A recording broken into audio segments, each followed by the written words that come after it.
My name is Dr. Teresa Larson, and I am the founder of Movement RX, and I'm a Marine Corps veteran. I assist leaders and business owners grappling with client loss, employee retention challenges, and business scalability issues that stem from the leaders' own mental and physical well-being blind spots. I do this through teaching business owners and leaders how to create a competitive advantage by dialing in their own well-being across 5 key health categories that impact how they show up for themselves, their people, and their families. The personal results are leaders that are able to thrive in their roles at home and at work. The business results are a stronger and more vibrant company culture, a business without hidden friction slowing it down, and most importantly, happier, empowered, and more engaged human beings.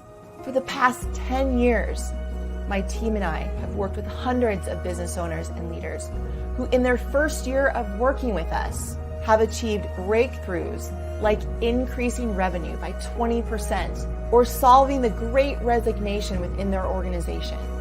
However, most importantly, we have helped thousands of human beings, from leaders to their people, feel better and more empowered on a daily basis to handle all the challenges that come with growth and living a full life. Hey, I want to take a second to just give a massive shout out to Teresa Larson. I had the rare opportunity to actually spend some time with Teresa at one of her events that she was putting on. And I got to tell you, it really opened my mind to more things than I was really thinking about as a CEO. And we all need somebody like Teresa to just kind of kick us back on the tracks and really keep us going every single day. I am excited to connect with you about your event and would love to talk to you about how we can partner together to make your event a wow moment and experience for everyone who attends. If you are interested in learning more about our leader-focused competitive advantage trainings for your business, connect with me by signing up for your competitive advantage training call using the link provided. Remember, your well-being matters.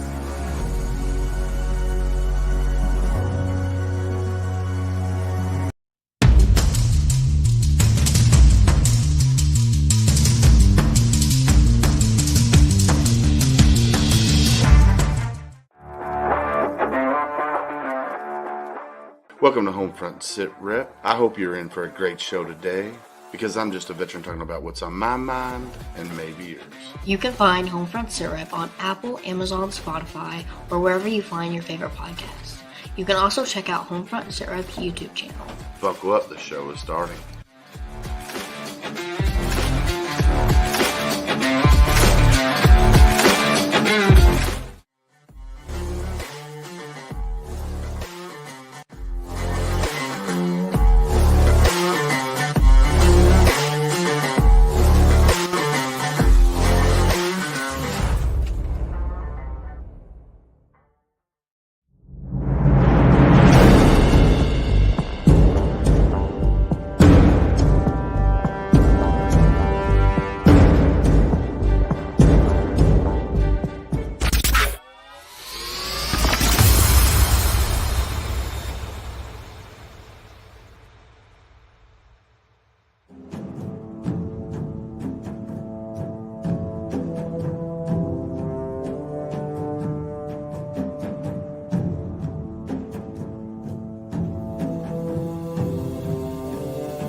What's going on, everybody? Welcome to a Monday edition of HomeFront Sitrep. How is everybody? Mr. Ty Cobb, how are you, sir? I'm doing great, man. I love your intro. It's like a ride at Disney. You never I know know, what's right? it's leading you around the next corner. No, I know, man. I love it. Talents, Mr. Chris at talenttalents.com. He created that intro for me, and I like it. I tell you what, I love it. Mr. JR, oh, you got it. All right. No, I'm sorry. Habit. It's a bad habit. No, you're good. That's what I got you here for. Anyway, man, I tell you what, we're got a great show lined up for you guys. I know I've been posting on Facebook. We're going to bring in Veterans Villages, the CEO. I guess that's what you would call her, Miss Dana Spain. We're going to bring her up on stage, and she's going to talk about Veterans Villages up there in Pennsylvania. How are you, Miss Dana? I am great. I also love that interest, that intro. I'm like ready to go to the range and blow stuff up. I know, right? I love That's it. what I'm talking about.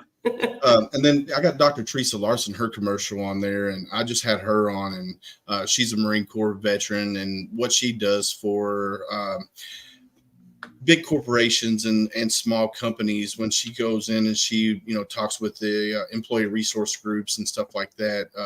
Just the things that, how she builds leadership within the company and stuff like that. It's simply amazing. So I had to throw her commercial on there. So how was your weekend up there, Miss Dana? Our weekend is, we have a myriad of activities here in Arizona. So that's right. You're in Arizona. Yeah, my husband and I are enjoying, he's retired law enforcement. I am trying very hard to retire, but I just keep getting roped back in. I have more villages to build, but otherwise my big girl job, I'm trying to horseback ride and be on the range as much as possible as I kayak my way into retirement. But it's beautiful here in Arizona. Oh, yeah. It's the only state right now that doesn't have weather events. Oh no, it's stupid cold here in Kentucky right now. I mean, and tomorrow they already called school off. They're going to make it an NTI day because it's going to be like 8 degrees in the morning. It's just like, holy cow, man. So come on down here at 66 degrees. Ty, you're in Houston. What is the weather in Houston? Well, I mean, right now it's like 20, 28 or something like that. So our infrastructure is not built for this, and my bones aren't like this. I don't like the cold. I need to move to Arizona. I got family out there in Scottsdale. I need to go out there and stay. That's where we are. Come on down. Oh, a little bit of golf. Nice. I love it. Yeah, I got a buddy that's out in. He runs the AT&T Veterans chapter of Arizona, and I want to say they're outside of Phoenix somewhere, maybe like an hour or two outside of Phoenix. So, and he's like, "Man, you need to come out here. You need to come out here. You need to come out here." And I haven't done it yet, but one of these days I'll get planned out there. And that's my wife there. She says, I hate the cold. I agree, Julie. So tell us a little bit of how you got involved, because I know before it was the VBC Given Foundation. Now it's transitioned to Veterans Villages. But tell me how you got involved with the Veterans Villages and stuff like that. Okay, well, if you'll indulge me, I'm going to go back to really the genesis of the creation of our first village. And that was that I founded and was running at the time a small but mighty transitional shelter for homeless female veterans. It originally was the Philadelphia Veterans Comfort House. There were some financial shenanigans and the VA pulled their money and it was just in disarray, and the board was disbanding. And I had done some pro bono work for them, and they came to me and said, we don't know what to do with it anymore, but if you'd like, we'll just hand you the keys and you can make something of it or not, and blah. So I took over that house, which was absolutely in disarray and a physical disgrace as well. I went to my dad, who was my business guru, an Army vet, alive at the time, and said, I don't know if I should take over this homeless shelter. And my father said, well, how much is it going to really cost to make this into something that's respectable and our veterans deserve? And I said, I don't know, $250,000. He said, yeah, we could raise that in our sleep. Let's go do it. So I jumped into the deep end of the pool, as I often do, and took over the building. And we made it into a spectacular sort of sorority for our female veterans who were coming out of addiction recovery programs, transitional programs, homeless shelters, and we put them through some very rigorous enrichment programs. They were with us on an average, about 9 months. And the problem that needed a solution was when our ladies were ready to go back into productive civilian life and independent living, the government agencies were putting them in abject squalor, bad neighborhoods, drug activity, buildings that should have been condemned, scattered sites where they didn't have the camaraderie and the support of fellow veterans. And what happens when you're put in that situation, when you have a background of trauma and potentially addiction? You start self-harm and making bad decisions, and then the cycle repeats itself. So again, this is 3 years down the line, I went to my dad and said, I feel like I'm beating my head against the wall because the agencies are treating our ladies who fought for our country like chess pieces, maybe not even checks in a box, lettered, numbers on a piece of paper. And he said, you build buildings for a living. So let's show the government how it's done. And we're going to build a building where our veterans can live together in safe, respectable, resilient housing that they can afford and have the camaraderie of their brothers and sisters. So if they do have a bad day and want to make bad decisions, they can knock on 46 other doors and somebody's going to answer and say, let's have a cup of coffee or walk around the block or sit out in the garden. And we're going to help each other through it. So that was the concept of Veterans Villages. Nice. I love it. Yeah, I see that a lot. Like when I was talking with Edgar, you're one of your financial guys on the last episode, I was telling him that veteran homelessness is one of my passions. We started thinking small, and I saw, the Veterans Village in Kansas City. Then I saw the one in Las Vegas, and then Las Vegas now has, I believe, 3. And I was like, man, we need that here in Kentucky. And I started, I run AT&T Veterans Kentucky. I'm the president for the ERG here in Kentucky, and also the chairman for our veterans committee for my local union. And I was like, look, we need to do something here in Kentucky involving tiny homes and stuff. So we started making our connections with Operation Victory. Now what Operation Victory is they take a dilapidated home, rebuild it, and give it to a homeless veteran. So my daughters and I would go up and do demo days where I take volunteers up there, and local unions bring other volunteers in, and we demo the house. And then once it's completely demoed, we start bringing in union contractors, and they start, redoing the drywall, redoing the plumbing, the electrical. And then once it's done, we dedicate that home to a homeless veteran after, they've been vetted and everything. And then the house is theirs. So I was like, we need something in between, either a between ground, because you got your programs like the Salvation Army, the Healing Place, that do the initial intake where they try to, help the veteran get off of drugs or alcohol or whatever their situation is. But there was no middle ground. So when they got done with that program, there was no middle ground. So they fell back into that same rut, like you were just saying, that there was nowhere for them to go. And then the third step, which was Operation Victory, where they could get a house. But in the meantime, the government, put them back in squalor. Like you said, there was nowhere for them to go. So we started a program where we had 5 acres of land donated to us. This is right before COVID hit, and we had everything lined up with, the way it was going to look. We had everything laid out. All we had to do was get the funding. COVID happened, and then everything went. We couldn't get funding. We couldn't do anything. And then after I left that organization, 2 months later, they canceled the project. And I want to bring that back because it's like I said, that's one of my passions. And what you guys have created up there in Philadelphia up there is amazing. I've like seen the video of the layout of the property up there. Now, these are all, if I remember correctly, I know, I love it. Now, is that like prefabbed where they're made somewhere else and then brought on site and put together? So prefab is kind of a catch-all, and it's kind of like a square and a rectangle. So yes and no. It is in fact modular construction systems, which means that they're kind of like big fat Legos. We are not flat pack. They're not manufactured homes, but they are manufactured in a manufacturing facility.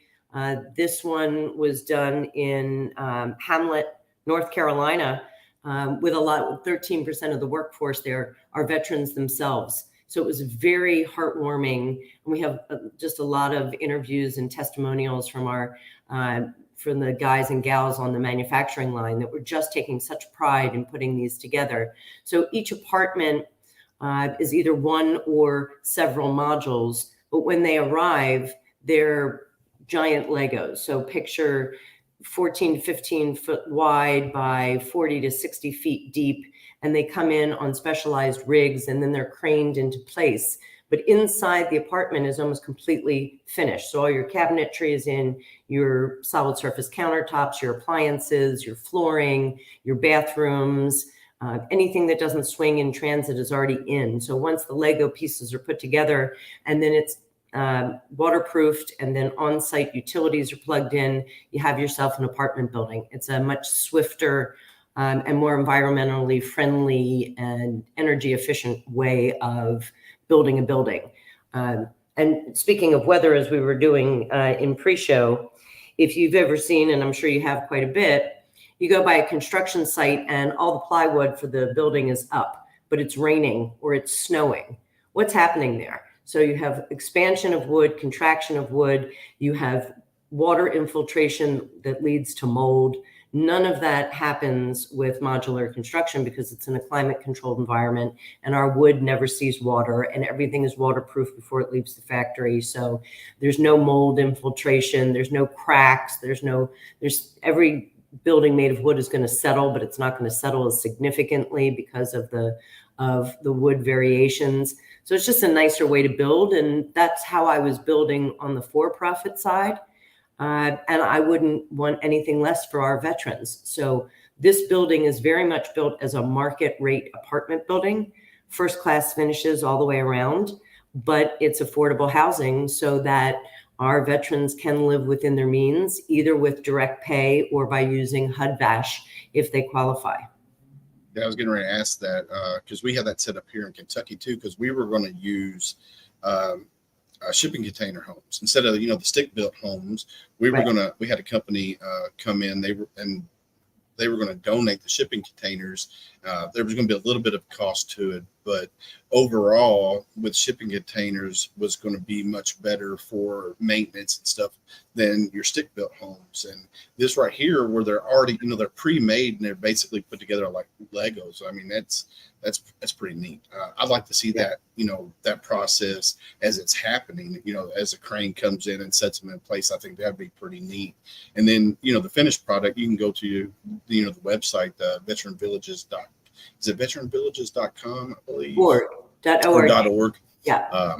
You can go to the veteransvillages.org and you can actually see a 6-minute or 5-minute video, of the veterans seeing the property and stuff like that. And you go in there and you can check the pictures that are on the website as well. I think what you guys are doing up there, and then what you're trying to do throughout the country, because I know you're working on a project in Chicago for female veterans. There you go. Thank you, Ty. What you guys are doing out there, or up there and out in Arizona, I think it's simply amazing. I'm reading the comments. Sorry about that. I really like the fact that the construction goes on with veterans. I'm sure the transport, if possible, can go on with veterans, and the construction or putting together of the modular homes, the in-house camaraderie. Oh man, I love the concept. Thank you very much for doing this. I'm more into getting therapy for people, but we, of course, in Houston, we have a huge homeless veteran issue as well. So thank you very much. I love the concept, and I can't wait to learn more about it. And I apologize for not being educated on thus far.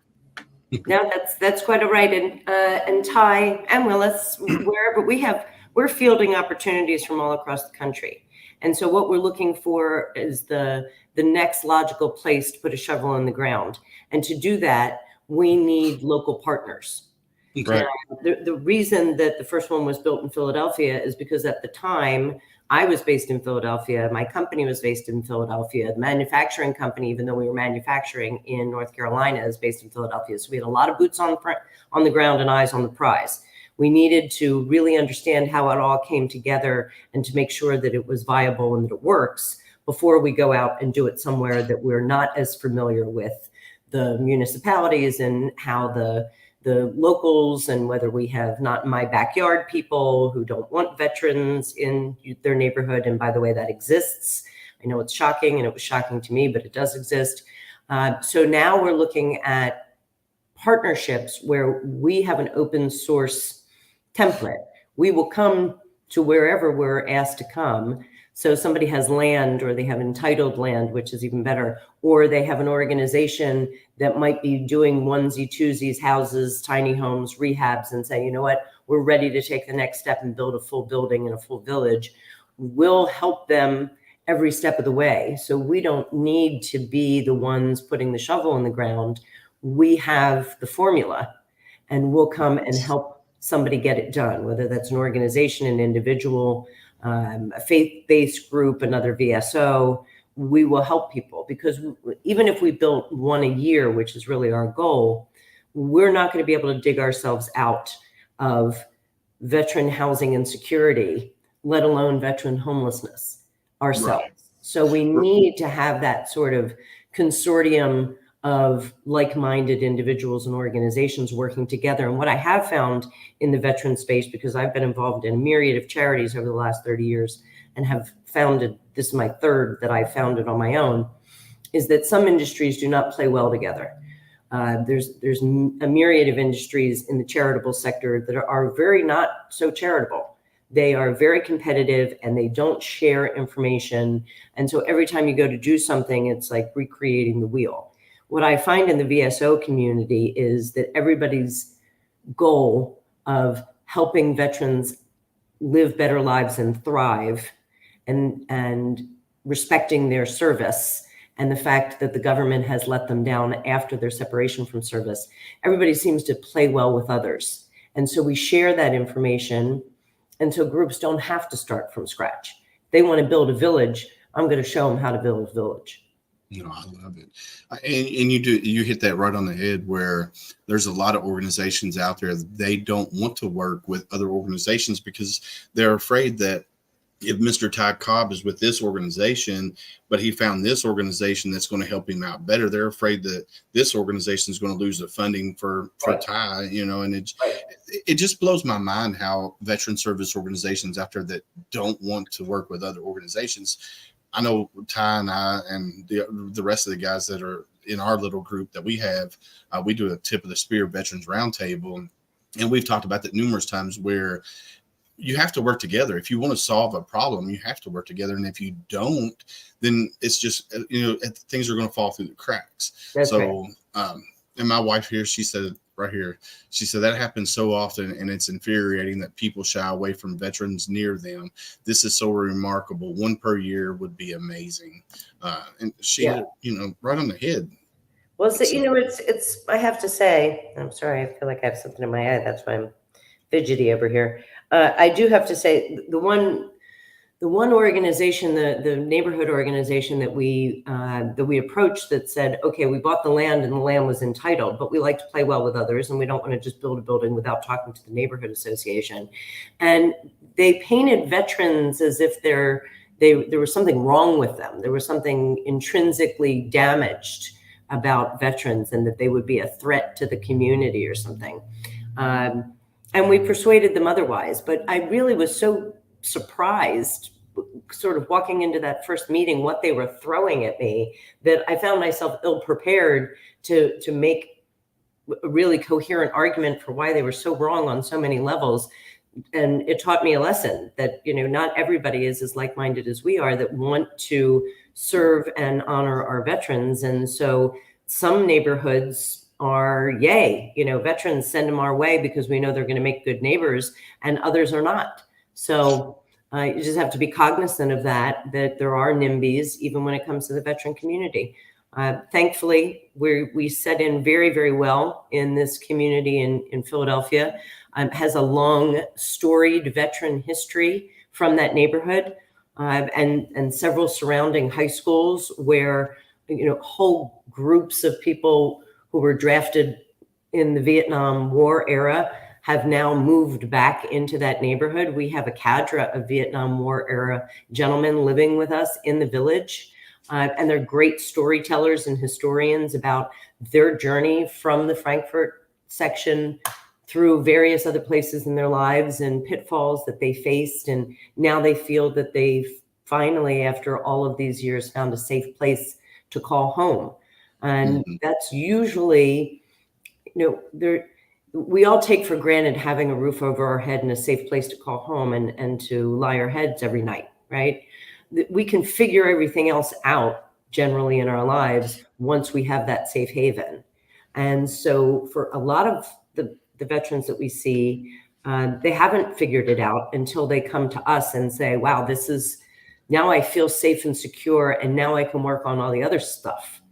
Because with housing insecurity, where you think that you might be homeless at a moment's notice or kicked out of your apartment, or you're couch surfing or sleeping in your car or your church or a train station, how can you deal with all of the other trauma in your life? So this takes that one big step to give people a really safe, resilient place where they feel respected.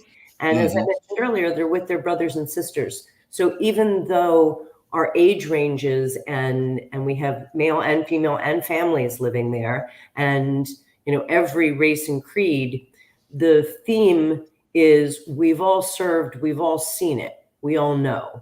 Their stories might be different, their eras might be different, but that common thread really makes a difference. In fact, the first couple months that we opened the village, the residents themselves set up their own command and their own watch. Right. And everybody has structure. Somebody had to pull security. That's right. That's exactly right. Fire guard. It's very interesting to see because, it's in a nice working class neighborhood, but it's not a great neighborhood. It's not a terrible neighborhood, but it's kind of right on the edge. And we have a beautiful property with lots of green space and a parking lot.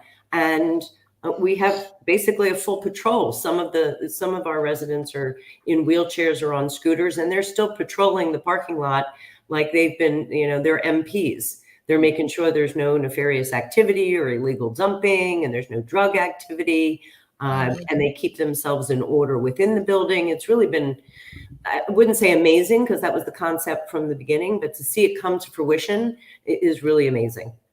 Yeah. And when you said the stigma of, veterans being broken, when we were doing our project and we had to go talk to the surrounding neighborhoods because the property was surrounded by houses on all sides, and the person who was trying to build there, he had a lot of struggle with getting something approved because the neighborhood didn't want apartments coming in there.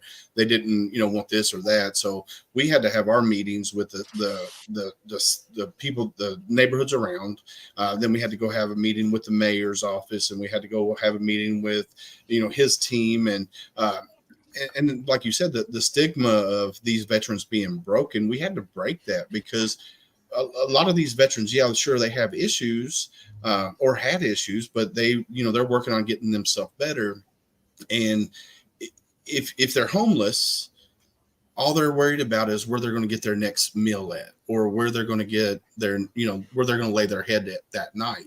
And when you have a house or somewhere to sleep, you can focus on yourself instead of focusing on where you're sleeping or where you're getting your next food. So, and what you guys are doing there, and we're, they're performing fire watch in the neighborhood, walking the building and perimeter. I mean, that's definitely military minded. That's super cool.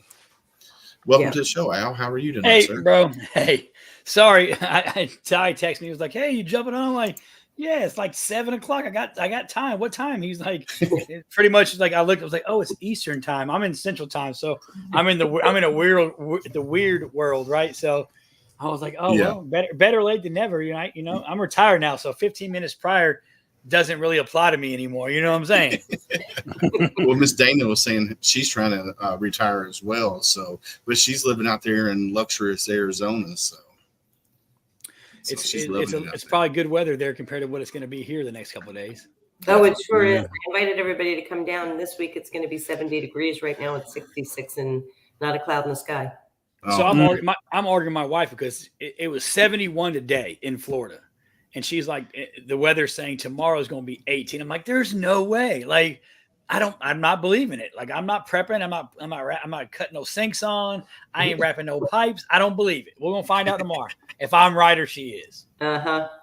Yeah. But no, what Dana was saying a minute ago, Willis, about, so I don't like the term broken. Like when they refer to veterans as broken, it really fucking pisses me off. Like, it makes me want to fight, right? Because here's the fact.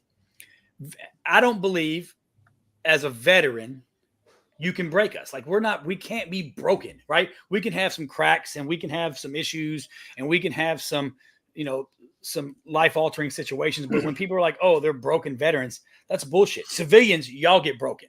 Y'all get broken because you guys have never been through what we've been through. You've never, you never achieved what we've achieved. You've never done the things we've done, been down range, fought alongside your brothers and sisters. So when a civilian's like, oh, veterans are broken, no, you're broken. You people get broken because you've never been tried, tested at all, for the most part, right? Comparatively, right? So when somebody's like, oh, the broken veterans, and you had to go and talk to people to make sure it's okay. Like, it's crazy to me to hear that because I'm cracked and I've got some scars and I've got some some dirt on the armor, but trust me, I didn't break during basic training. I didn't break during combat tours. You sure ain't gonna break me now that I'm out the service, right?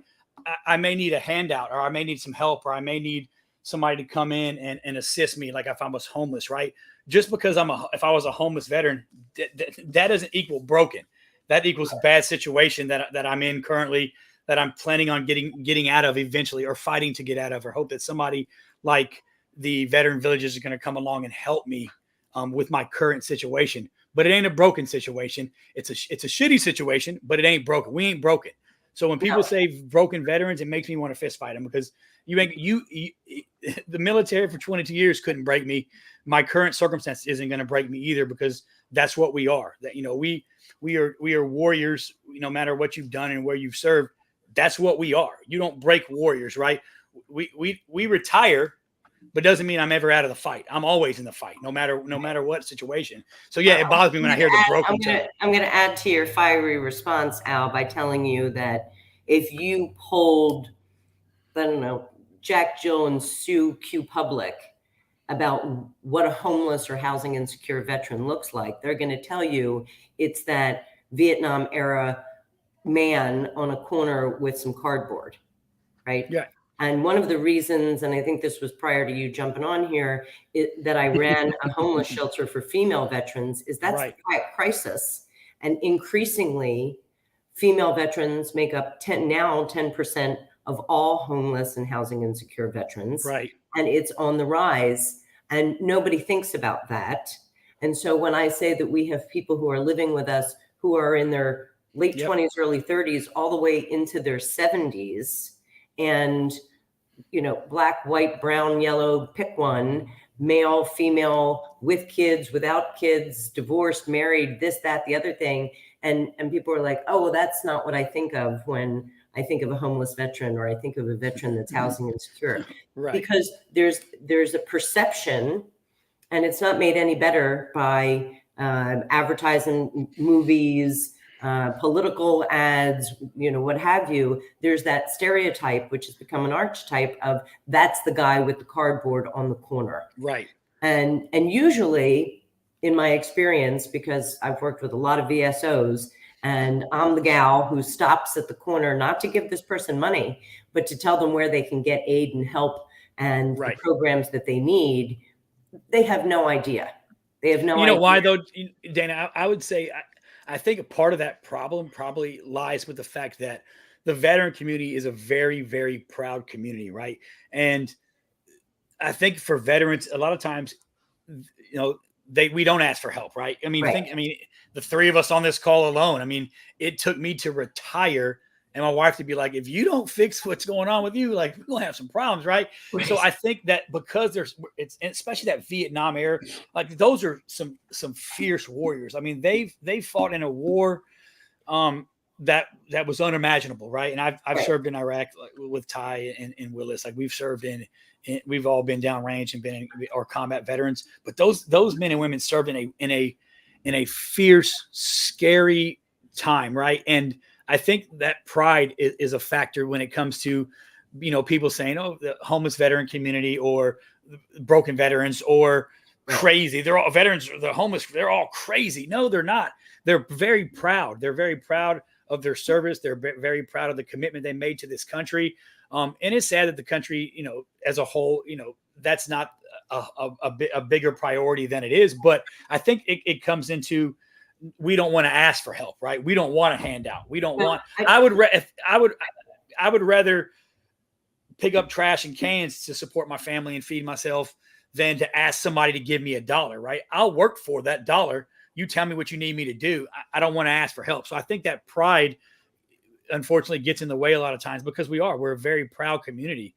We're proud of what we've done. We're proud of what we're going to do. I mean, right. It sucks because that situation is hard to get people out of, right? If I'm not going to reach out to you and look for help, you got to hope that help's going to find you. And a lot of times it just doesn't. No, I totally get where you're coming from, not especially, but I've seen it very specifically in the female homeless and housing insecure community that they're afraid to ask for help because they might lose their children into the system. Right. Or they're afraid to ask for help because it shows weakness and they already have to work hard to prove that they're strong as soldiers or Marines or air women or whatever you want to call them. So I see that very much. But I also, when you're talking about Vietnam War era, those are heroes that came home when the country blamed them specifically, right? It certainly wasn't a hero's welcome on the way home. No. Right. So they had a whole extra layer of shunning from their own communities that added to that self-harm and addiction and sort of being lost in the system. But correct. I think what really, and you probably already know this from my bio, but full disclosure, I was what, Bugs Bunny would have considered 4F. So I didn't serve because I have inherent physical problems that wouldn't allow me to serve. So from the time that I was in college and hung out with a bunch of ROTCs, I knew that my service would be to those who had the privilege and honor of wearing the uniform, and dedicated a good portion of my life to working with both active military families and veterans in the veteran community. And what just kills me is how there's pockets, obviously, but when you look at what Americans think about as important writ large and what we spend our trillions and trillions and trillions of dollars on, it is not our veteran community. No. It's not their healthcare. It's not their disability benefits. It's not educating them when they're separating from the service. It's not financial literacy. It's not taking care of them when they need the care. It is not housing for sure. And it makes me so angry that we spend money on some frivolous bullshit every single minute of every single day coming out of Congress and the Senate and executive orders and all the way down to city and municipal levels, where we did this building without one penny of city, state, or federal funding because they don't give a shit. They're happy to come for the opening and cut a big ribbon. But basically what they tell us all the way along, oh, there's no money for that. There's no money for that. Well, there's money for a lot of other bullshit. They want FaceTime. They like the FaceTime. They like to show up and it looks good, right? It got a campaign coming up. It is. It's absolutely, because the programs and things that are offered to us as service members now, separating from the service, like it's light years beyond what it was, right? And it has gotten better. Like me and Ty joke all the time, like my process getting out and getting disability and all that, and it was smooth. I mean, and I did it all myself. It was so easy. And I hear horror stories, but you're talking about a system of veterans who it was pretty much, thank you for your service, good fucking luck. That's pretty much what it was, right? I came back. I flew back in from Iraq, and I'll never forget. I flew into Bangor.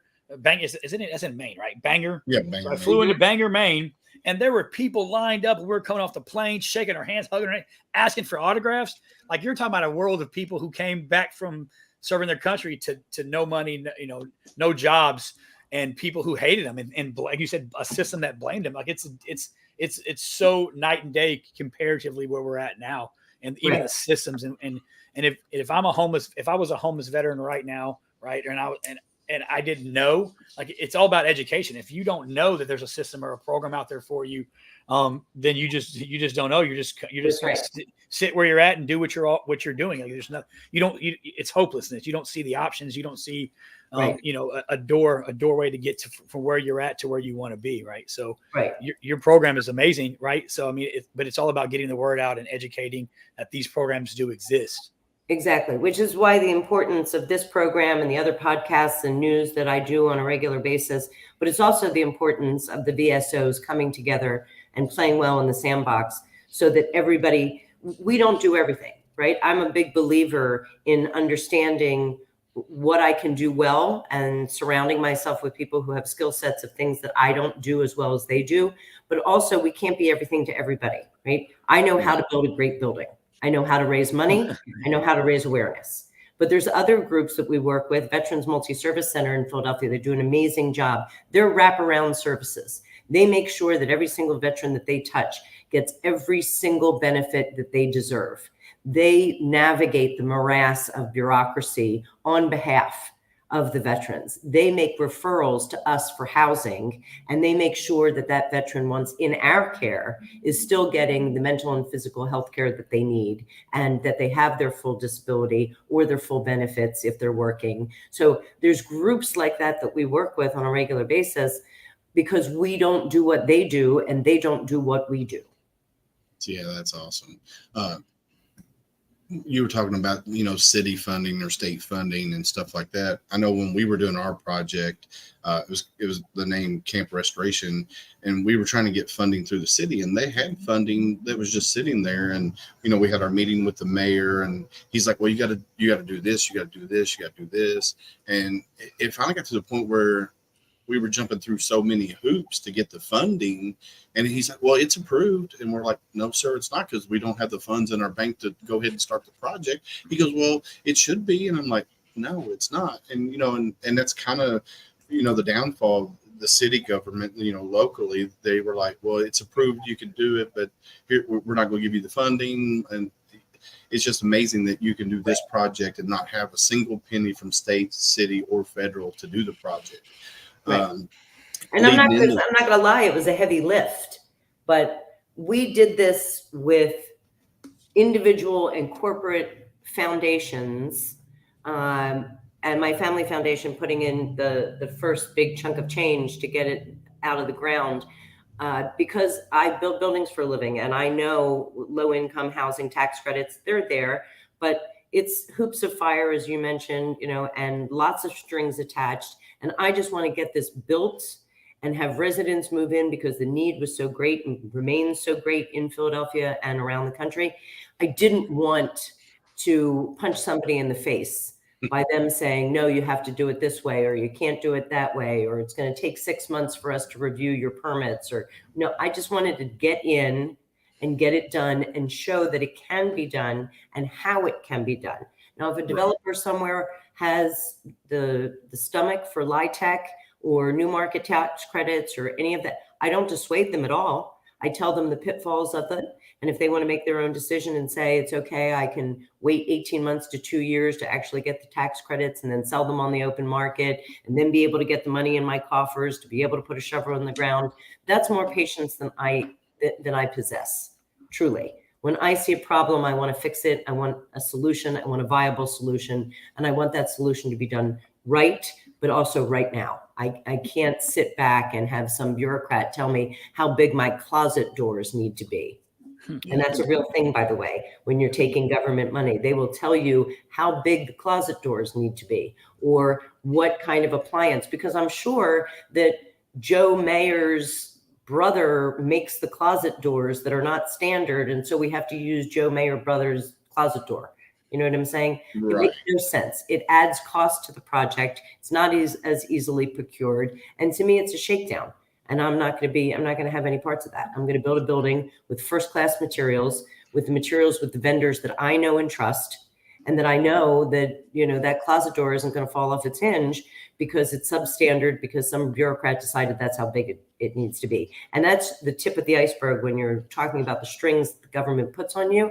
And yet we send billions of dollars overseas with no accountability, and nobody knows what the fuck it is. But they want me to use a specific closet door. No, I agree. And so Right. I'm JR, sorry I got the F-bomb. I apologize. No, Sometimes you're good. You're cursed good. like the sailor I could have been. Hey, don't worry, I got your back. I'm all about the F-bombs. I use them like commas when I talk. So Exactly. I was trying to keep it clean for the the family-focused audience here, but when they allowed me to come on this podcast, it was never going to be clean. So it's Right. not even an option to keep it clean. We're a bunch of veterans here. Cuss words they flow out of our mouths like spit some days. right. So that's, it's an uphill battle, but it's a battle that needs to be fought and won. And we just recently, we started putting out on our social media channels because it is Iowa caucus today. And so last week we started tagging very specifically every single candidate that's running on both sides and in the middle, and just saying, hey, you're talking a good game. Where do you stand on veterans advocacy and housing? It just came out from the housing agency that they expect that veterans homelessness and housing insecurity is going to go up by 7% this year. So we're already at 38,000 veterans that on any given night in America are sleeping not in safety. And this is not people in shelters. These are people who actually are out on the streets or in a church or in a train station or whatever. 38,000 any single night is a snapshot in time. And that's going to go up by 7%. The veterans facing housing insecurity is over 1 million. No candidates. I heard like a snippet of Ron DeSantis because he is a veteran that's running, but even he, like 2 sentences during a debate, and then they move on to who knows what. Who's talking about it? Nobody. And the veteran population always gets overlooked. Here we are, we sign our name on that dotted line that we're going to protect our country until the day we die. And then when we come back and we get out of the military, it's kind of like, screw you guys. We don't even care about you guys anymore. I don't know how many times we've talked about that and other podcasts and stuff. And it's just like, how can we change the focus of our government to focus back on the veteran community? And I know there's a lot of people out there like Don Bramer, who's in DC, that, he goes out there and lobbies for veterans and stuff like that. I think it's something that needs to be in the ear, start locally with, the city that you live in, and then move from the city to the state government, and then, go to DC. And it just needs to be a change for the veteran community out there. So. Well, that goes back to the veteran community and VSOs. And it's always amazing to me because if you look across the country, there's like, but this changes on a regular basis, but I'm going to use this number because it's pretty accurate. There's about 8,800 ad hoc VSOs and charities across the country, all doing little snippety work that the government should be doing and is not doing. And they saw a need and they said, you know what, we're going to protect our veterans. So we're going to start a charity of our own, or we're going to start a VSO of our own. If those 8,800, take half of them, take 1,000 of them. If they all got together and formed a voting bloc and started their own caucus and got loud, then politicians would pay attention because there's an awful lot of people that those VSOs are reaching that not only vote, but they vote with rigor and enthusiasm. And I'm always shocked that nobody has done that, really just pooled all of the resources in the veteran community to one big voting bloc that says, y'all are going to listen to us or we're going to vote you out of office, city, state, and federal level. That's all it would really take. Not even a whole lot of money, just a whole lot of boots on the ground. In my never to be humble opinion, that's what I'm telling you. No, I agree. I think that would raise some eyebrows. My wife she just said this. She agreed with you. She said, yes, yes, yes. She agrees with you. All right, Julie, you and I, man, we're gonna get together and we're gonna start a caucus and kick ass and take names. Hey, I'm there. I'll be your campaign manager. But no, so let's talk about the project in Philly up here real quick. So we talked about it earlier that it's kind of like a Lego blocks. Everything's built offsite, comes in, everything goes together with cranes. And if you don't mind asking, a project of that scale, how much money is involved in that? Like, say if somebody was wanting to do that locally here in Kentucky, how much money would have to be raised to have that done? Okay, so it definitely differs by region because labor differs by region, but I'll use Philadelphia as an example. And then I can talk briefly about some other places in the country that we've looked and how that varies. So this building, which is 47 units and has a parking lot and full green space, amenity space inside, a community room. Every single apartment has its own appliances, its own washer dryer, its own water heater, and its own temperature control. So it really is a fully independent living apartment, including acquisition costs of land, entitlements, soft costs, and the building itself. It was $6 million. Okay. And we were about $500,000 over budget because of supply chain issues and the price of petroleum going through the roof. So speaking of roofs, most people say, oh, well, price of petroleum. And those of you who have ever done development or construction know this, but I'm going to say it for the sake of the rest of the audience. So gas prices go up because oil prices go up, right? What you don't realize is just how many things petroleum are in. So roofing material is made from petroleum. So we have a 15,000 square foot roof and petroleum goes up $10 a barrel. Our roof went up almost $100,000. The siding and facade materials also have petroleum products in them. Macadam and other pervious materials for your parking lot have petroleum in them. So every time, what do they call it? Putin's price hike. Every time that kicked in a little more and more and more, up went, the money that we had to spend. So we were about $500,000 over budget. Originally, the budget was 5.4 and change. Still a pretty good deal for a building of that size. We were just exploring an opportunity in somewhere in like northern central Florida and doing a site-built construction. Their per square foot cost is half of what it is in Philadelphia or any major big city, especially big cities that are controlled, like super controlled by unions. When you get south of the Mason-Dixon line, in most of your rural states, your labor is not as rare and people are more eager to work. So your labor costs go down.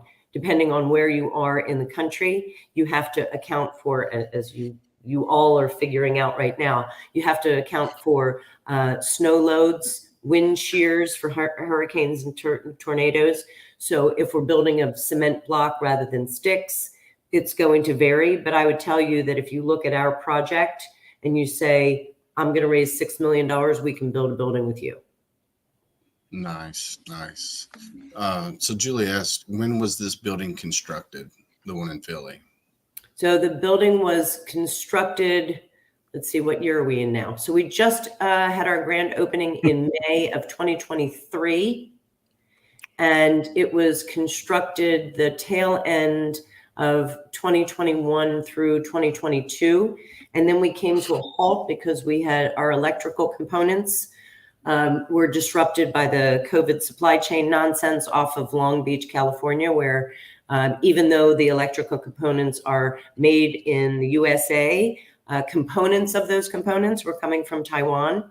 And so they were on ships for a good 4 to 6 months, just sitting off of California. And we came to a screeching halt. What I will say is, again, power of bringing people and corporations into the fray that have a lot more power and knowledge and skills and network than I did. I was screaming bloody murder to anybody and everybody who would hear me, every single manufacturer of the components that we needed. And we had a multinational corporation who was a big donor of ours, and they got involved and started calling all their supply houses and threatening to pull their business if we didn't get first in line. And we bypassed about 20 different developments, big developments like skyscrapers and big market rate and for-profit developments, because they put a lot of economic pressure to get us to the front of the line. So, you know, I'm a very small person with a very big voice, but it's really nice to have friends in high places. Heck yeah. Heck yeah. I'm gonna borrow that, Danny, because I'm told that I'm short with a big fucking mouth. So now I'm gonna be like, I'm a small person with a big voice. I'm gonna switch that up on people now. Yeah. So I used to serve on the board of the USO. Okay. And this is before USO World started to cannibalize the local USOs. So I was on the better version of the USO board.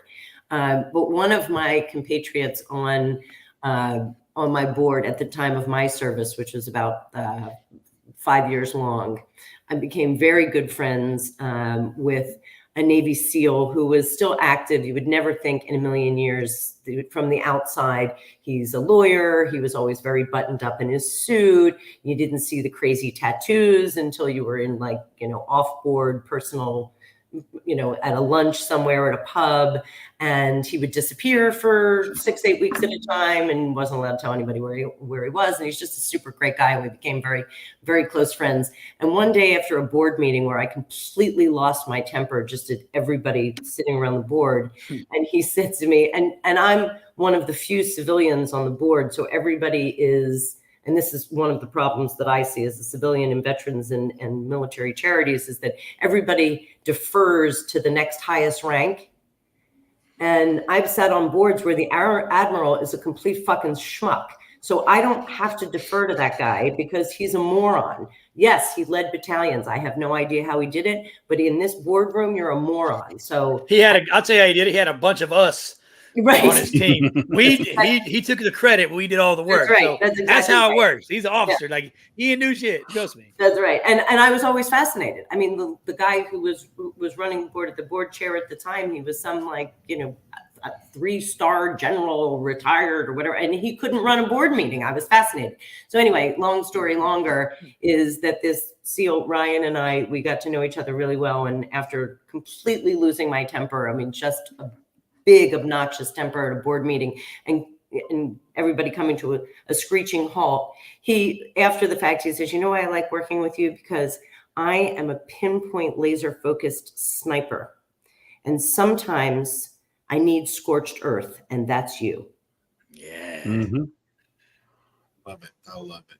Yeah. Well, I'll tell you, now that you said that, I'll tell you, I just text my buddy Al Hero there that I said, Dana Spain has a little gangsta in her. I like her. So, I was texting about you behind your back. So Julie asked the question. She said, have most of the supply chain issues corrected? That is an excellent question. And I'm going to say no. And they're about to get worse. So y'all are seeing what's happening in the Red Sea, right? Mm-hmm. And our pathetic response to what's happening in the Red Sea. And it's going to get worse, especially with the election in Taiwan and China starting to rattle swords because they see how weak we are with the reaction to all the various and sundry terrorist organizations. So already you have major shipping container companies that are either halting shipping altogether or now have to go around the Cape of Good Hope, right? And what does that do? That adds 6 to 8 weeks of delivery time, and it adds fuel surcharges and lots of labor costs that are going to be passed on to the distributors, that are going to be passed on to the consumers. So it's settled after COVID and things got okay for a minute, not great, but they certainly were making a comeback, especially as Southeast Asia was opening back up and factories were opening back up and they were catching up to the backlog. If anybody tried to buy a brand new car, for example, in 2020, 2021, and early 2022, there were no chips to actually make the cars go. And yeah, the trucks suffered really bad from that. Yeah. And so that seemed to kind of level itself out. But now that we're seeing all the unrest, specifically in there, and then you're going to look at the Straits of Hormuz and around Taiwan, I'm very nervous that that disruption is going to throw a wrench in the system for development overall. I would tell you that the people that we fought out for the electric components now almost a year ago, some of them are still waiting for those same electrical components and have stopped building altogether. You see big companies, even real estate investment trusts that are going bankrupt across the country because they just can't keep up with their construction loans as interest rates rise, and their supply chain is really screwed. So for right now, I'm going to say okay, but if you listen to the talking heads and take it with a grain of salt, because they're not Nostradamus, but they seem to know what they're talking about, that sometime before the next election, if we don't get tougher, China is going to strike on Taiwan, and then our supply chains are going to be sideways. Yep. Yeah, unfortunately, the world's going to hell in a handbasket. Unfortunately, with America, we're dependent on so many foreign countries, and like you said, our lack of response of what's going on it blows my mind. I mean, I know we're not the world's police, but we still have to protect our allies. And if we show a weak response, then the rest of the other countries out there think that we're weak. So, and right now, unfortunately, we are. Not to go down the slippery slope of a woke military and political bipartisanship here, but we had our chance, and we did stand up to Iran and some of the bad actors in the world. And then we changed administration and said, hell, come on in. The water's fine. Come on in. We'll give you stuff. We'll send you pallets of cash. We'll whatever you want to do, we'll kiss your robes. And the rest of the world takes notice and says, well, they're not going to come over and drop bombs on us. Maybe we can get away with some shenanigans. And they're testing the waters, and they're getting away with it. Yeah, unfortunately, you are 100% correct on that. And Al's reaction to what you just said there was, I know he's got something to say. Bro, I think I'm in love, Dana. So, no, I'm 100% with her. Like it's absolutely. I say all the time, I'm like, we're softer than baby shit right now. Like it is insane the direction that we've gone in, and it's scary because I don't feel bad for me. I might get lucky and live another 40 years, 50 years. I don't know, but I feel bad for my kids. Like they're fucked. Good luck, grandkids and children. Cause it's not, there doesn't seem like there's an upward approach, right? I mean, I'm not a big, politician, or politic guy, but I've been listening, and it's funny, like to hear like people say, like, if I get elected, I'm going to change shit back to the way it was. And then somebody else comes along and like, well, now I'm going to change it back. Like we are constantly one-upping each other, right, in our own country. Like we used to be revered and feared as a powerhouse, and now I just don't see that being the case.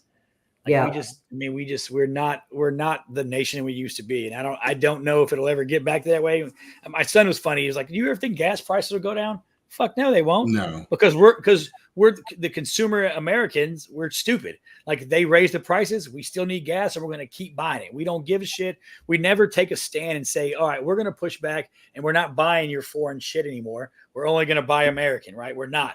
But unfortunately, unless we say, hey, we're only going to buy American, we're only going to support American industry, small business, we're only going to X, Y, and Z.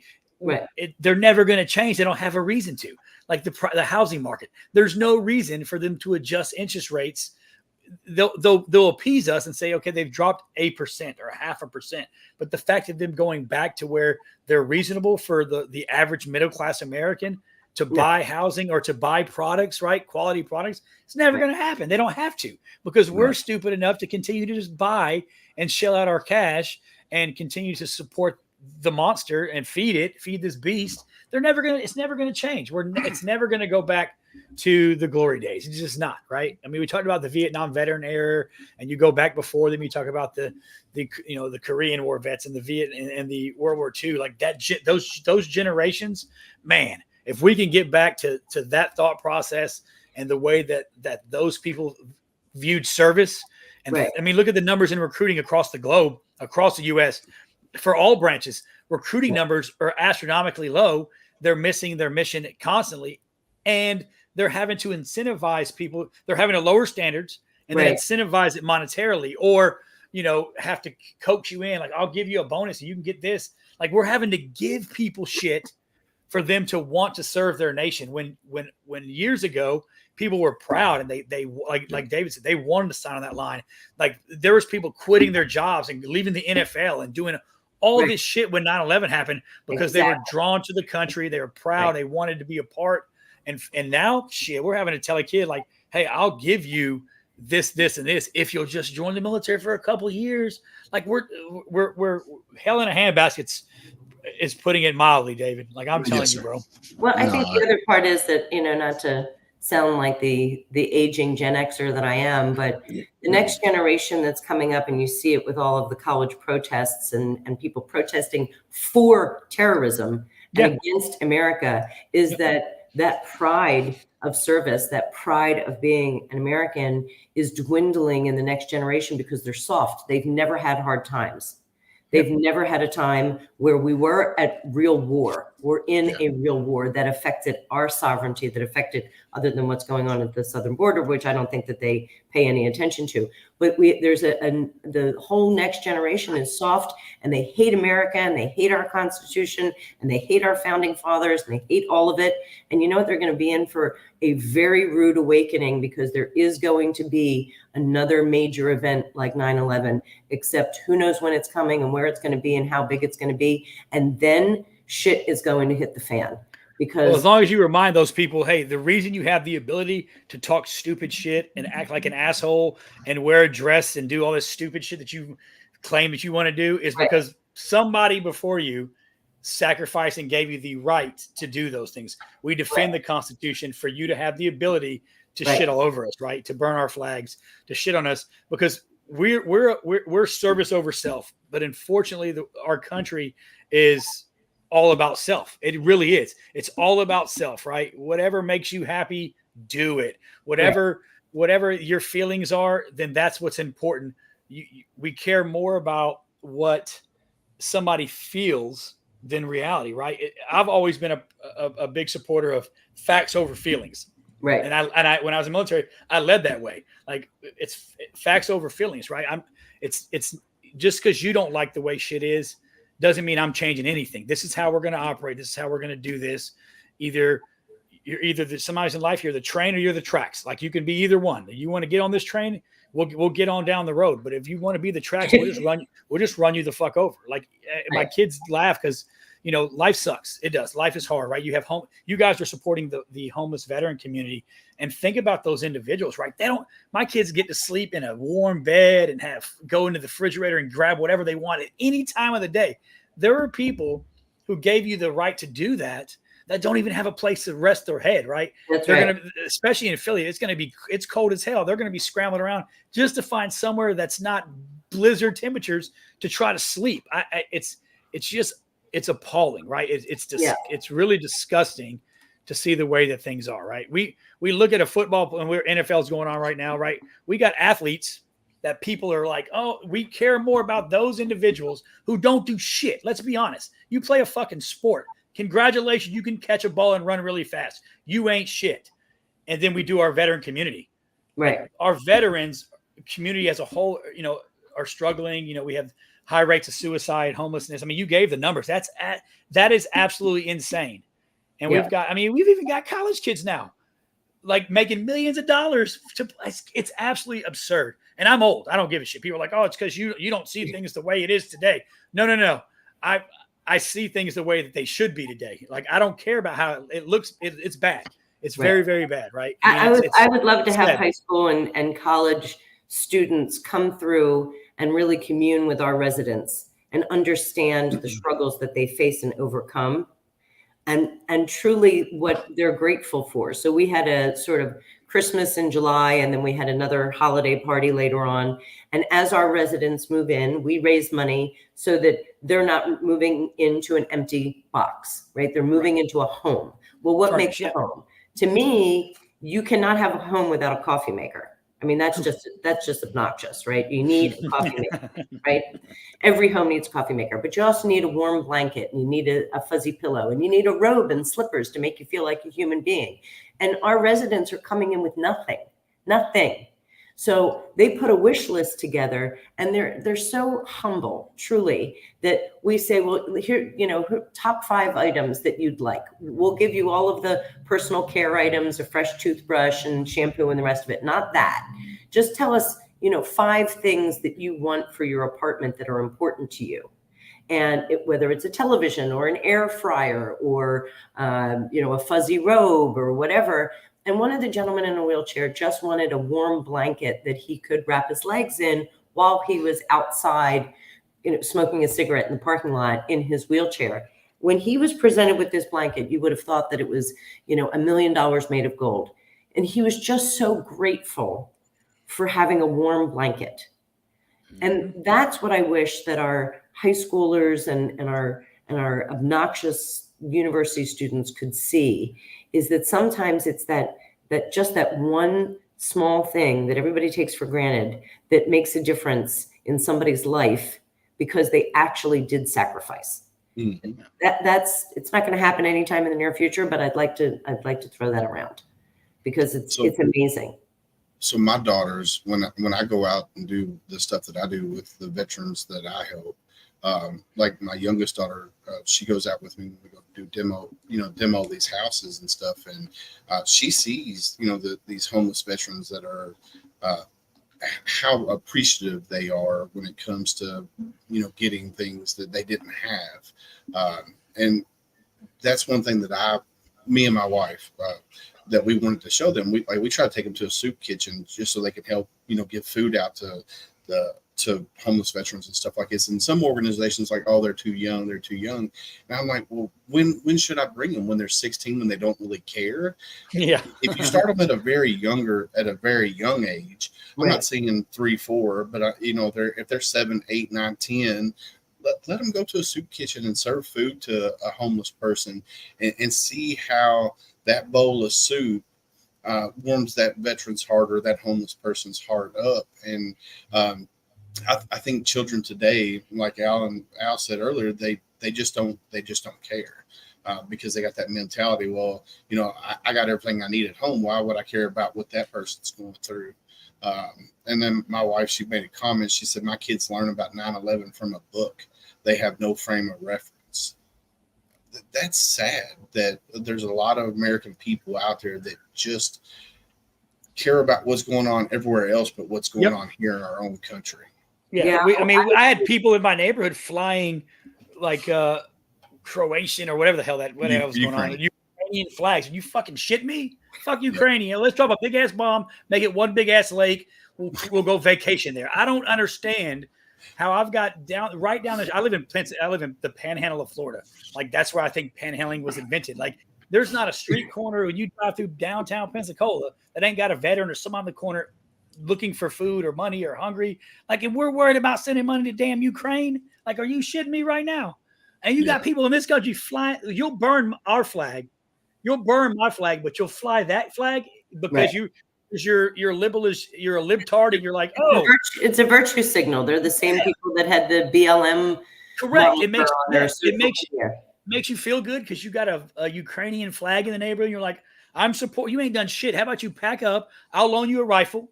We'll drop your ass off in the middle of Ukraine. We'll see how you fare, bro. Like, let's really, you want to support? Let's go really support. Like, it's crazy to me that you'll burn my flag, but you'll fly somebody else's shit.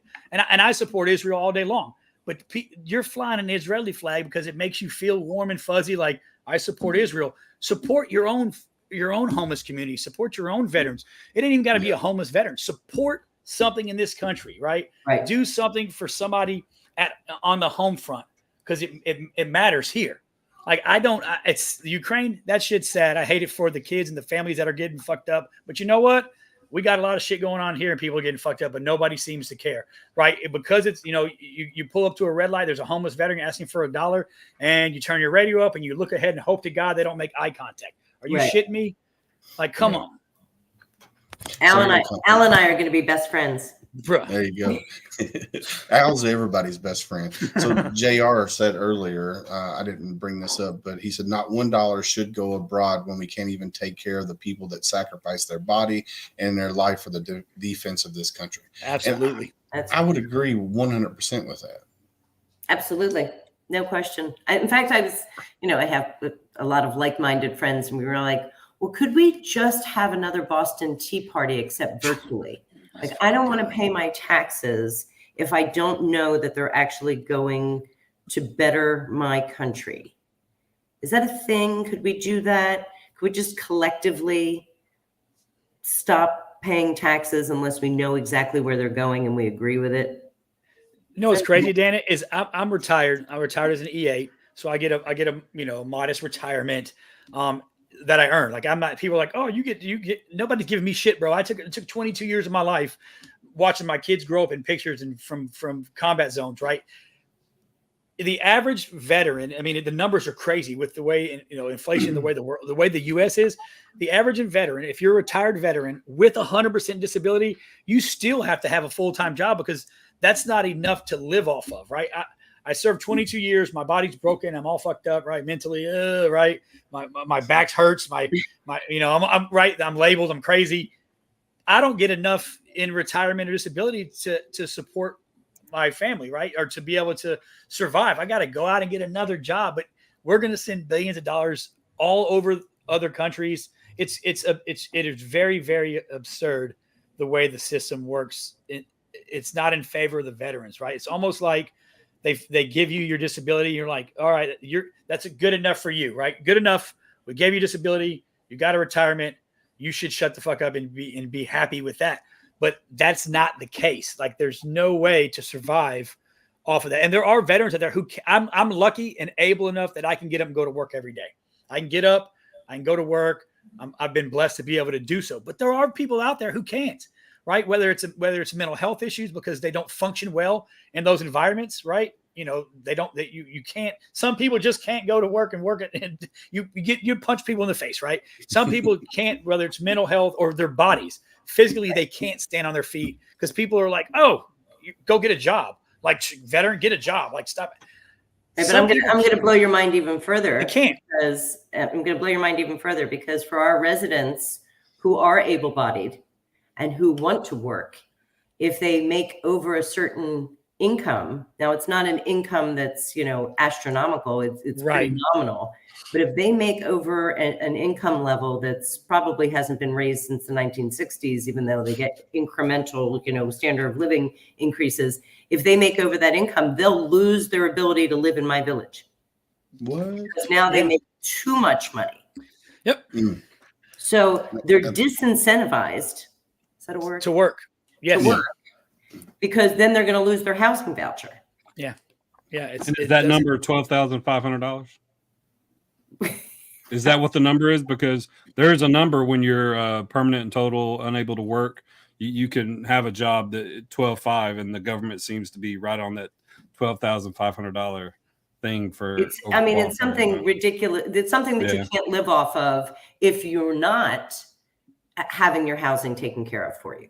Right. Right. That's crazy. So, and by the way, to me, and I think that you'll know this even better than I, that the sense of idleness, of not having a purpose, of getting up in the morning and going and doing something productive, is tragically traumatizing, especially to people who are used to having a purpose that came out of the military, right? So I want to go get a job at Walmart as a greeter, okay? But now they're paying $18 an hour because they are. And if I take that job for more than 5 or 6 hours a week, then I lose my voucher for housing. So now I have a lot of time on my hands, and what am I going to do at that time? Something productive? Well, Dana, now they don't make enough money at Walmart if they worked full time to have a home and buy groceries and pay bills. Right. And if they take the job, now they're homeless. Now they can't live in the. It's absurd. It's almost comical, right? I mean, it really is. Right. Yeah. It's almost like the government wants people to live off of the welfare or they do. The government was never designed to do what they're doing. Like if you look at the Constitution, the government is there to govern, and they're not there to. The government is not designed to hand you food and hand you money. They're not. They were never created. The government, what we know is our government, right? They're not there to hand out. They're not supposed to take care of the masses. That's socialism. They're like it doesn't make any sense, right? They're there just to govern. But you're right, Will. If they want their hands in the pot and in everybody's pocket, so you're dependent, right? They make it so much easier for the welfare system to just run like it does, right? Because, hey, if I decide I'm going to live on welfare, if I have a couple more kids or I do X, Y, and Z, I'm going to get a little bit more money. So then I become dependent on everything they give me, whether it's welfare and food or housing or cell phones or whatever. So you become so dependent that we start assuming that that's what the government is that's their job. Their job. And people say it like, oh, the government should be taking care of us. No, you should be taking care of yourself. You're an able-bodied American. Go get a fucking job and take care of yourself. The government's just there. That's not how we were created, right? Yeah. They're very tyrannical in their approach now because we've become blind and accustomed to free handouts and free shit and stimulus checks and all this shit, right? We needed stimulus checks because you idiots shut down the country. Yeah. So now you own us. Now we've shut the country down. You can't do anything. You can't do. But we're going to take care of you and give you a stimulus check, right? They control everything, every aspect of everybody's daily lives. It's absurd, and it's getting worse. You're right, Dan. It is getting worse, and they did a news story not too long ago, maybe about a year ago, and they were talking about people living on welfare, and they were interviewing this one lady, and she already had 4 kids, and she was pregnant with her 5th, and she's an able-bodied person, like she's able to work, she's able to do this. She goes, why would I go get a job when the government's going to pay me an extra $1,000 for the next kid I have? And I'm like, that don't make no sense. As long as she doesn't have a male figure in the household, and that is why we go back to the traditional families, like they're not there because it's more profitable for somebody to not have a man, a father figure, right, for their kids, or somebody like it. So you have broken homes, which leads to higher crime rates, right? More poverty. The institutional system being overcrowded with younger males. It's absurd, right? Yeah, it's crazy. So you know what, y'all? First of all, it's past my cocktail time, and second of all, now I really need a stiff drink. Thanks, Al. I'm about to go. I thought we were going to be talking about housing our heroes, and we went right down a rabbit hole. I got some Eagle Rare in the back. I'm about to crack open in a minute. Then Dana got my blood spun. I'm ready to go out here and get into a fight. Anybody want to fight in the house? I'm about to go pick a fight with my kids. Hey, bud. Well, Dana, I want to thank you for coming on here and talking about Veterans Villages. If somebody wanted to get in contact with you or your organization, how would they go about doing that? Right through our website. I answer every single email personally, and it is, as you put up on the screen, thank you very much, veterans, plural, villages, plural.org. They can donate, they can contact us, they can send us information about opportunities that they may have to build a village in their neighborhood.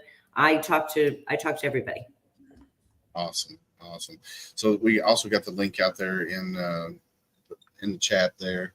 So I want to thank you for coming on and spending your time, and we definitely will have to have you back on, and I'm going to work on some things here on my end because I know that the need for a veterans village here in Kentucky is very, very much needed. We have Wake Ministries and Veterans Rural Outreach. They're the ones that did the 7 tiny homes up in Shelby County. So I'm gonna get them involved, and hopefully we can get something here in Kentucky because the need is needed. So I'm gonna start working that aspect on my end. And I don't know about Al and Ty, what they got going on in their respective areas, but I'm sure Ty or Al reach out to have you on Triple Threat Vets podcast as well. And then we got a tip of the spear coming up. We might bring you on as a guest on that and let you talk on that. Now we get together once a month. There's 5 different podcasts that get together, and we just talk about what's going on currently throughout the country and stuff like that. So thank you again for coming on and spending this 2 hours with us, almost 2 hours. So go get Thanks you that. very much for having me. I had an awfully good time, and now I do need a stiff drink. It's all Al's fault. We'll just blame Al. Hey, I'm about to get one too. Thanks, Well, thank guys. you, Dana. You have a great night. Talk See you soon. later. Have a great one. You'll definitely hear from me soon. Okay, wonderful. Thanks so much. Thank you. Bye-bye. Bye. Dude, how cool was that? That's pretty awesome. Yeah. So we had him on before, and Al was on with Edgar. Yeah, she couldn't make it the last time. Remember, like Yeah. Man, I'm glad she came on. She's awesome. Yeah, she's super cool, and what they do for veterans in their respective communities. I mean, that little that apartment building is like a Lego, and they just put it together. It's like, holy cow. It's super, super neat, man.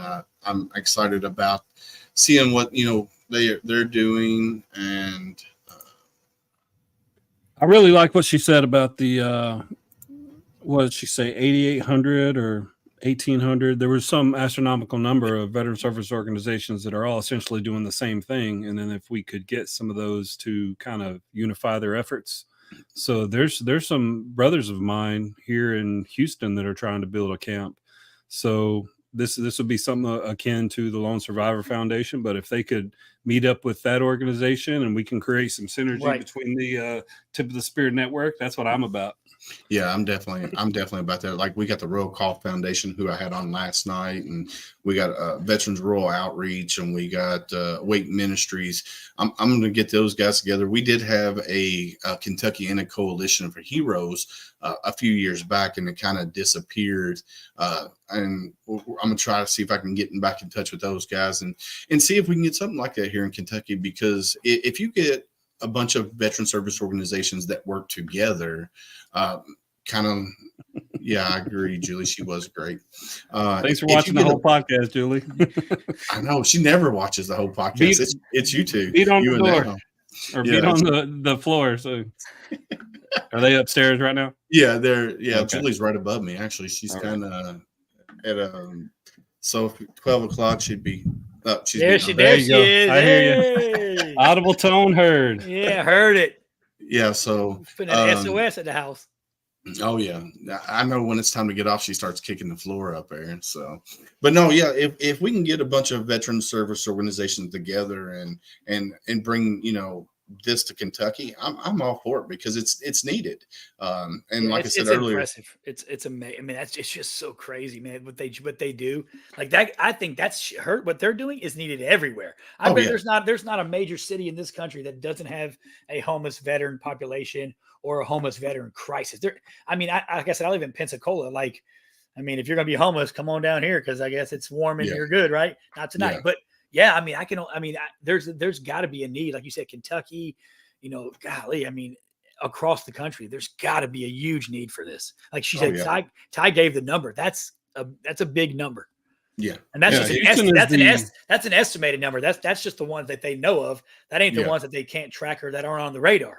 Yeah, Houston is the 4th biggest city in America, and so we have a very large homeless contingent that has, shanty towns that are downstairs or downtown near the Minute Maid Park. There's tents and blankets everywhere.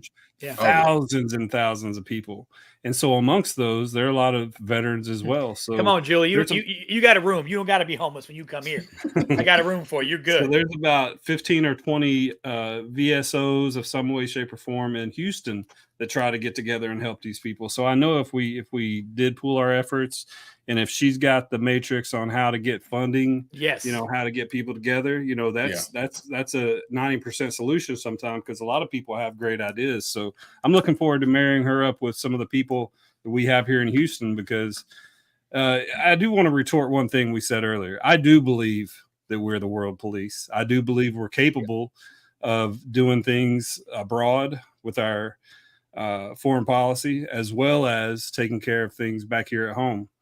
I do believe that our generation specifically that's in the military that literally deployed so much, the kids these days that are in high school and a little bit older are our children, right? Yep. So they saw What we the did. shit that we went through. I mean, I deployed 7 times. So Right. we, by doing our jobs, have turned our kids' generation off to the military just because they know what it did to their family. So there's something to be thought about there too. I believe that there's leaders in the ranks of the military, all branches, that are capable of doing everything that we did when we were at war during the Persian Gulf, Vietnam, right up into when I was deploying a bunch. So I believe they're in the ranks. I believe Leanne Hester, a military police, Silver Star winner, she's deployed right now in Kuwait. She's been in for a while, but she is, I think, she might be a lieutenant now. I think she got commissioned, but she's an amazing veteran soldier that's been around for a long time, and she's still in the ranks, still doing the job. So I know there's great leaders out there. Yeah. And I feel the same way with veterans when they get out. Yeah. They want to transition into something, they should get into politics. I love I agree. Yeah, all the veterans that are in politics. So, I don't mean to wax poetic on your show, Willis, but I think I think Ty's right though. I think there is. I think that I don't know if it's the way it's packaged, maybe, or the recruiting efforts aren't there. I don't, like you said, my kids have all discussed, joining the military and wanting to and all that kind of stuff. But it's because that's like I joined because my dad joined, and he joined because But I think the overall, and maybe outside the military family dynamic, I don't know if it's just maybe it ain't packaged well, right? I mean, it's not. No, my 2 daughters, both of them have said that, they're thinking about going in the military and Air Force, ladies, Air Force, do it. So Lorelai, my youngest, Lo, she wants to be a combat medic, but she wants to be with Marines. Navy. So I'm like, well, you have to go be a Navy corpsman if you want to be with the Marines, or you can go into the Army and be an Army medic.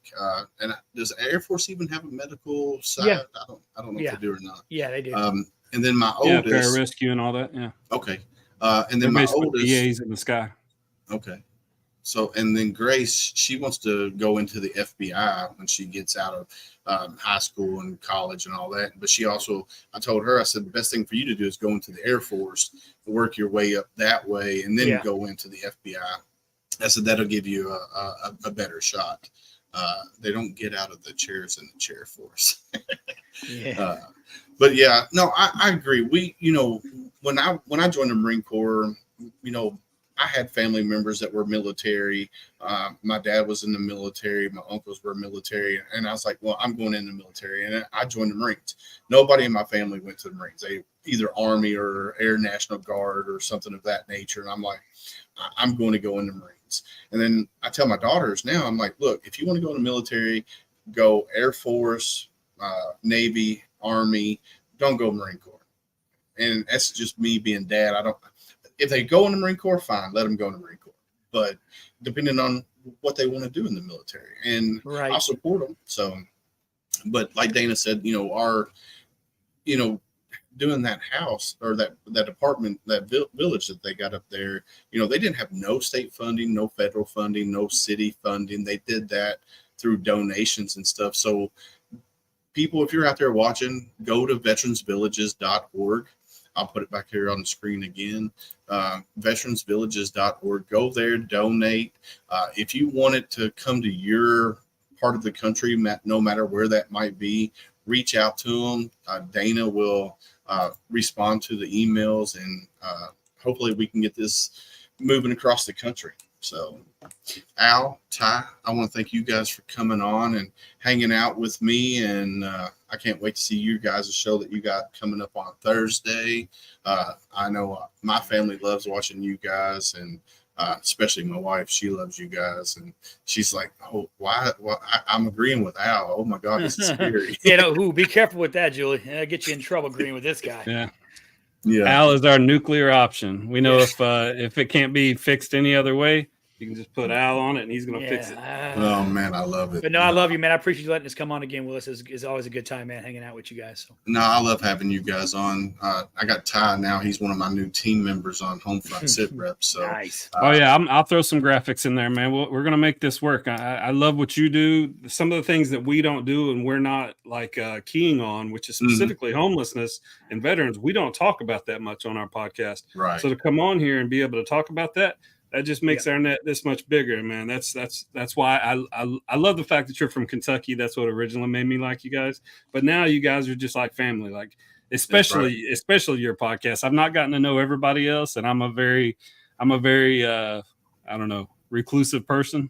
So the fact that we've gotten along this well, it's amazing, and it's a great I guess story to be told about how veterans can get along. Basically, because they're like-minded. We never known each other before this. No, not until I saw you guys, reached out to you guys, and started talking with you guys. Right. You guys are, you guys, the Triple Threat crew, Rich LaMonica with Misfit Nation. There you go. You guys have become family. My family loves watching you. I love watching you and supporting what you guys do, and you guys coming, onto my podcast and supporting what I do. And it goes back to the whole collaboration. As veterans, we have that sense of camaraderie. I didn't know Ty, I didn't know Al before this, and hell, I feel like I've known you for years. I know. That's crazy. Right. It's crazy. And what you guys do with your podcast, the guests that you have come on. I got your Matt Johnson, who's going to be making me a shirt from one of the other podcasts with Dr. Teresa Larson. And instead of dumb it down, we're saying marine it down. It's going to be written in red crayon. So it's going to be a co-branded shirt on Got Your Six Cultures, same flag, same oath.com. So there you go. It'll be on there. And then we got another shirt coming up too that Dr. Teresa Larson, she said, have you met my friends Vicious and Delicious, talking about her biceps? We're going to have that shirt up there as well. It's going to be co-branded. And have you met the twins? Yeah, there you go. Have you met the twins? I love it. I love it. So I just love, the little community that we're building, with Triple Threat and, our tip of the spear that we got going on. And there you go. I appreciate it, Rick. Hey, and I got your other poem. I'm going to be sending that to the guys. We'll put that up on the show for real. I like that one as well. Thank you. Are you a bass player? He is. Did I not know this before? I'm jumping, fellas. My wife. And that looks like it's a nice bit of a rock bass player. So nice. So Rick is one of my sponsors. He's with Louisville Local Entertainment, and he is a bass player. He plays in two bands. One he's restarting up called Fiery Phoenix, and then what's the name of the other one, Rick? The one that you're there you go. That's what I say when I was reading the poem, but like when Scott read it, it was so eloquent. I was like, no, I'm not going to say that and look stupid, but in the future you are going to be, it's Rick Ames, bitch. Space Grazer, that's his other band. There you go. And he's, man, I'll tell you what, we're getting ready to do a Distorted Static podcast I'm going to talk to you about. Rick is going to be involved with that. We got another Marine, Bill Rawson, who's going to be involved with that. And then also Chris Hawks of Talents is going to be involved. And we're going to bring in the whole musical aspect. Oh yeah, I remember you talking about that. I'm excited. Talking about different, with different bands from around the country and stuff like that. So yeah. And then Rick does have a shirt that says "I'm Rick Ames, bitch." So it's pretty, I'm gonna pretty have to neat. get that one. I'm gonna have to get that one.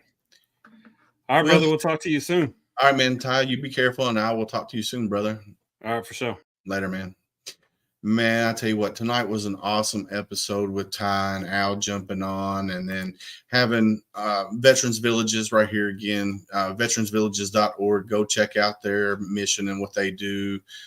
It's simply amazing. If you want that in your area, reach out to Miss Dana Spain and her group up there. Man, it's simply amazing. And you know what? I got to pay the bills before I jump off here. Like I said, go check out talents.com or Louisville Local Entertainment. Mr. Rick Ames there. Reach out to him or Chris Hawks. So I'm going to go ahead and play these videos real quick. owner of Talon Talents here, and I just want to say that we are ecstatic to be a major sponsor of HomeFront Sitrep, a community that is ran by veterans and made for veterans. So thank you for tuning in. Talon Talents was formed in order to create a music scene that was together in the form of a collective, so that no one has to do everything on their own. And guess what? We've been doing this for free for over a year. So please go and check out Talon Talents through Facebook or through our official website at www.talontalents.com. We'd love to hear from you. Thank you again for tuning in to HomeFront Sitrep, a veteran-owned and operated podcast.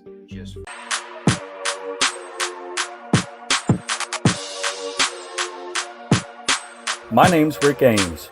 I own Louisville Local Entertainment, a company for music shows, promotions, and bookings in the Louisville music scene. As a veteran, it's my honor to support and sponsor local veteran-owned businesses such as HomeFront Sitrep, made by veterans for veterans. So if you're in the music business and need some help booking or promoting a show for free, look me up, Louisville Local Entertainment. And thanks for tuning in to HomeFront Sitrep. Man, like I said, check us out. We got some cool things coming up. Next week, we got, let's see who we got coming up on the upcoming episodes. January.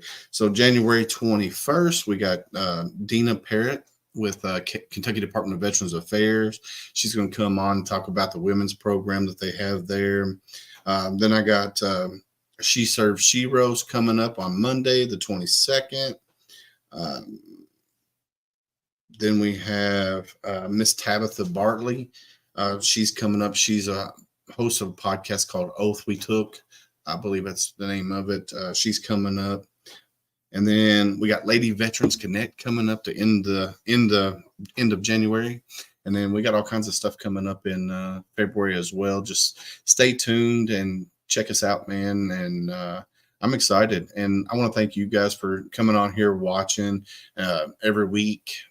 You guys are the reason why I do what I do.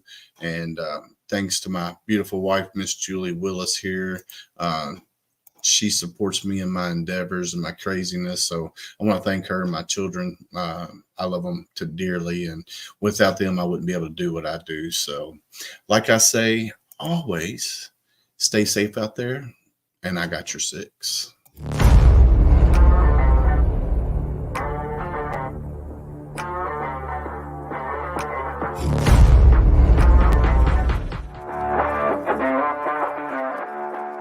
Thanks for listening. Hope you enjoyed this show. Suggestions and comments are always welcome. Cannot wait to have another great show with y'all. Don't forget you can find HomeFront Sitrep on Apple, Amazon, Spotify, or wherever you get your favorite podcasts. Stay safe out there. I got your six.